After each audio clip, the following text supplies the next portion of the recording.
In this video, I'm walking you through how to do drape with unilateral hip extension. So for drape, you're going to need something a bit like this, and we are going to be draping ourselves over it, hence the name. So you might have a coffee table, an ottoman, a sort of poof at home. I actually think that a dining chair like this works quite well, but I've obviously got a couple of cushions on it. What you're looking for with your drape setup is something where you can create as much of a rainbow from your pelvis to your head as possible. So let me show you what I mean. My knees are on the floor and my hips are about the height of the object that I'm leaning over. We definitely want your knees to be on the floor or on cushions. So you want it to be that they're not just floating in the air, because then you'll find it quite difficult to switch things off. So we want the knees planted on something. When you drape yourself over your object, can you see there how I have a rainbow from the bottom of my spine to my head? I'm kind of curved the whole way, and that's because I have the correct amount of cushions underneath me. If I didn't have these cushions, I would be really flat. So can you see there how I'm flat through most of my spine? My head would relax off, but I am basically at like right angles there. We want to try and create that position as much as possible, but not through our hands and through our muscles working, through the setup that we have. So just play around with this, because your setup for drape can make or break it.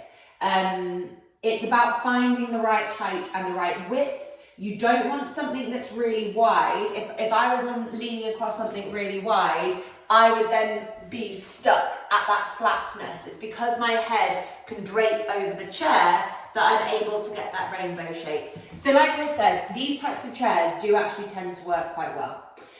What I'm going to say about drape before I get you into it is that this is a position which can really surprise people as to how challenging they find it on quite a few different levels.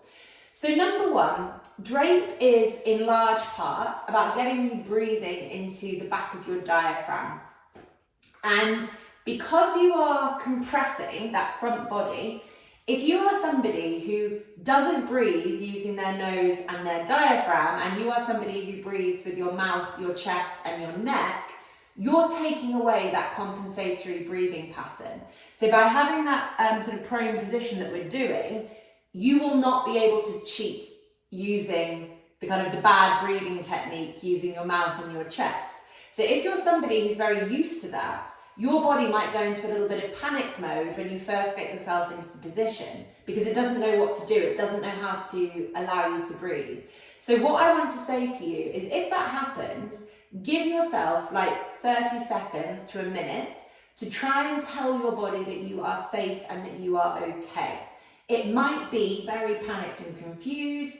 That's normal, and it's normally a sign that you don't breathe very well. And what you need to do is tune into that nasal breathing and tune into that diaphragmatic breathing. So you are trying to not use the front of your body to breathe here. We're trying to expand the sides of our ribs and try and expand the back of our ribs using that nasal diaphragmatic breath. So that's kind of thing number one. Thing number two is that it's extremely common with drape to feel hot, red in the face, dizzy, seasick, nauseous. They're all things I hear fairly frequently. And funnily enough, it's normally a very good sign that the exercise is exactly what your body needs. You are getting that funny reaction because you are relaxing your neck, relaxing your shoulders and relaxing your rib cage so much that you're getting a rush of blood to the head, your head position is changing, and because all of your balance, or most of your balance, is sort of coming from your ear position, if your ears have kind of pulled backwards, which is effectively what we're aiming for in this, it can really rattle you. And you will feel seasick because your balance has been challenged and changed. It's ultimately a good thing, but what I will say is reduce the time that you spend in drape. So we are going to be spending, after I've done this talk, but I have to give this warning for drape because it does happen quite frequently, we are going to spend 10 minutes in drape. That might be completely impossible for you to do the first time that you do this. So if you notice that you feel really hot and kind of overwhelmed, don't be scared of the exercise, but pull out of the exercise as and when you need, okay? So it might be after 1 minute, 2 minutes. If it feels really intense, you might then throw yourself a 6 for the rest of the day, which we obviously don't want. So you'll be able to build up to it as your upper body releases a bit more, okay?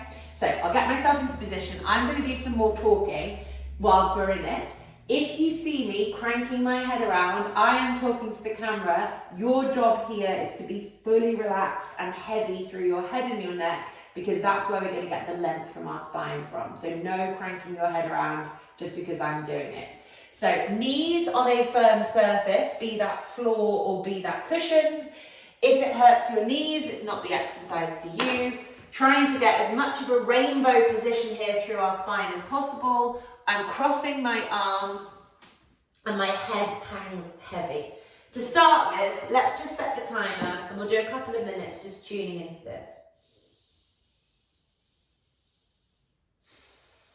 So take a deep breath in through your nose, and you're trying to expand the backs of your ribs and the sides of your ribs. You are trying to switch off at the moment, so your legs, your head, your arms, your hands, and you're just breathing into the back of your ribs. So just let your body get accustomed to this position. Like I said, it can be quite shocking for some people. Their body will panic because they are not able to breathe through their chest, but that is definitely a movement pattern that we want to change.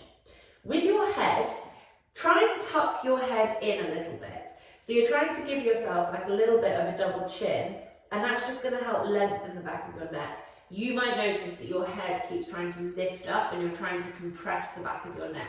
Hang it heavy. So in this drape position, what we are asking from our body is pelvic flexion. It might not happen straight away, but over time your pelvis is kind of tucking under a bit.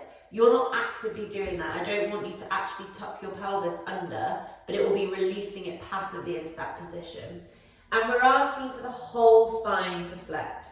So we've got lumbar flexion, thoracic flexion, and cervical flexion.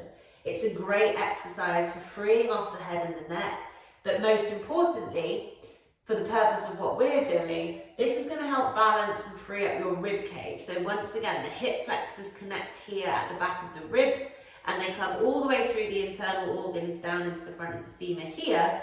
By freeing up and changing your rib cage position, you will free up and change your hips as well. So we are going after the upper body in order to free up the lower body. We've been here for 2 minutes now. It might be time for you to stop if you're early on doing this. That's absolutely fine. So if you're feeling just like a lot of panic, a lot of confusion, a lot of heat, get yourself in static back and spend the rest of the time in static back. Try drape again in the future, and you can just extend your time a little bit each time. Keep that head nice and heavy. You will probably notice as time goes on that other than panic and maybe heat, you don't feel very much to begin with, but the more that your body actually relaxes and settles in this, and the more space we get between your pelvis and your rib cage, you might start noticing some quite extreme stretching going on around the bottom of the ribs, in the lower back, and maybe in the neck as well. All of these things are a good sign that the exercise is doing exactly what we want it to. If I stay in this for long enough, once my pelvis starts kind of tucking under, naturally, without me doing it myself, I can get a really strong release through the fronts of my hips. We are also going to layer on top of this some hip extension. So we are going to slide, I'm going to do my leg behind me, I'm tucking my toes under, and I'm driving the ankle away, straightening my leg, okay? So we don't want the ankle in front of the toe in that side view. You're not pointing it like this. You're going to make sure that the ankle is further away than your toes, like this. Keep breathing. So you're breathing into the back of the ribs, sides of the ribs. Head and arms hang heavy. And we're now asking more hip extension from my right hip. We're asking dorsiflexion of that right ankle too, trying to straighten out the leg. And we've done a minute there, so we're going to pop that leg down. And we're going to go the other side and hold for a minute. A little click in my knee. So tucking my left toes under, sending that left ankle backwards, head and arms fully relaxed, my left knee straightens. Breathing nice and deeply into the backs and the sides of my ribs. And breathing into any tense spots that you might be able to find as well. Remember, you can stop this exercise at any point if it gets too much. This can be a really surprisingly challenging exercise if you are somebody who doesn't breathe well and is very tight in your upper body. I've also realised I've kept us here for way too long, so we'll do longer on the other side. And in 5 seconds time, we're going to swap. 4, 3, 2, 1. Pop that leg down. Right leg goes back. We'll hold this for 2 minutes on this side. Drive the right ankle back. Bring the right toes close towards you. You'll be able to give yourself a bit of a calf stretch. And when I achieve that calf stretch in my right ankle, I can feel a bit more of a kind of stretch and pull on my bottom of my right rib cage, which is probably my hip flexor being stretched off by what my ankle and my hip is doing. Try and keep toes, ankles, knee and hip in alignment on both legs. So yes, one of my knees is bent, but everything is in alignment with the hip. Same goes for that right leg, driving the ankle away.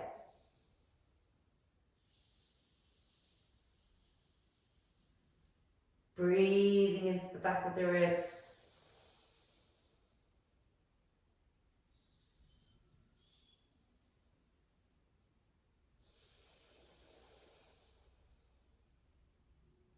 Relaxing the head. We've got 45 seconds left here.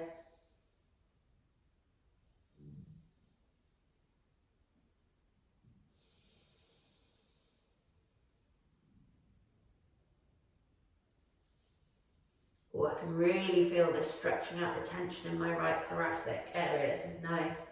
So for me, it's all about trying to tuck my toes under a bit more than I want to and pushing that ankle away a bit more than I want to. That's where I'm getting that stretch from.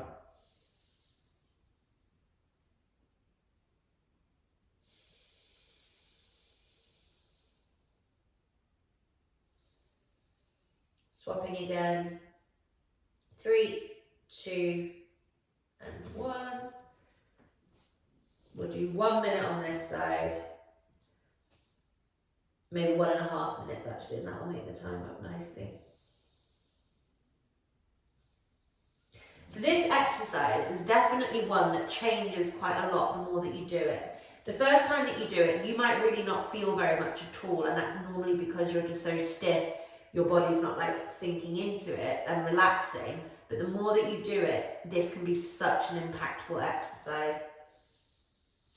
So we are not only stretching off our hips because our rib cage is changing and we're loosening up that lower back, but this added hip extension that we're doing here is stretching that hip off at the front as well. So you're actually doing a kind of hip stretch here, and it might feel like something's stretching, but it's not that kind of typical just kind of cranking round on a hip hoping that it will free off. Okay, swap sides again. Do another minute on the right hand side, and then we'll do a final 30 seconds on each side. Relax your jaw, tuck that chin in, hang the head and the arms. We're trying to go for as much length from the top of our head to the bottom of our spine.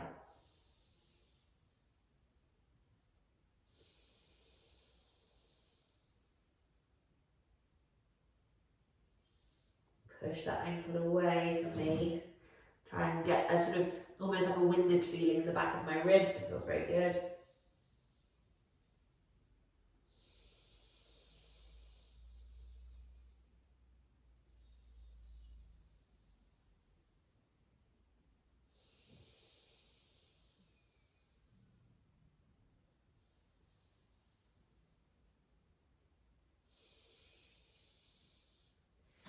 swap back to the left leg. We'll do a final 30 seconds on the left leg and 30 seconds on the right leg.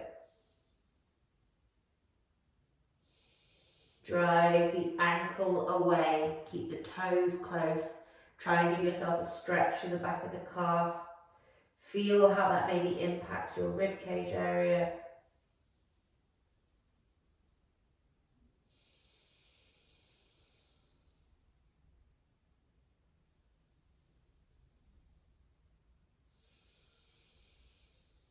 Keep that calm, diaphragmatic breathing. Swap legs. Final 30 seconds.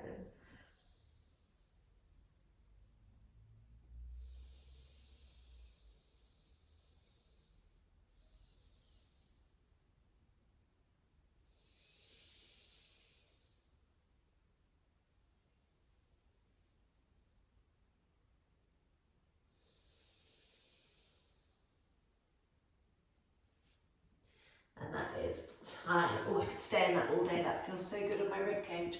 So very, very, very slowly bring yourself out of this position. Your head's obviously been down for a long time. You're going to get lots more oxygen and blood pumping to your brain, which is a good thing. But if your body isn't used to that, then it might feel quite overwhelming. So just give yourself some time before you get up. Like I said, if that one does throw you for 6 and you do end up feeling kind of a bit nauseous for the rest of the day, completely normal. It's a sign that you've created positive change, but it's just a bit too extreme. So make sure that you reduce your time in Drape and you build yourself towards that full 10 minutes. You may only be able to do a minute or 2 to start with, but the more that you practice it, you'll be able to extend that for longer and longer periods of time, and it may just be exactly what your body needs.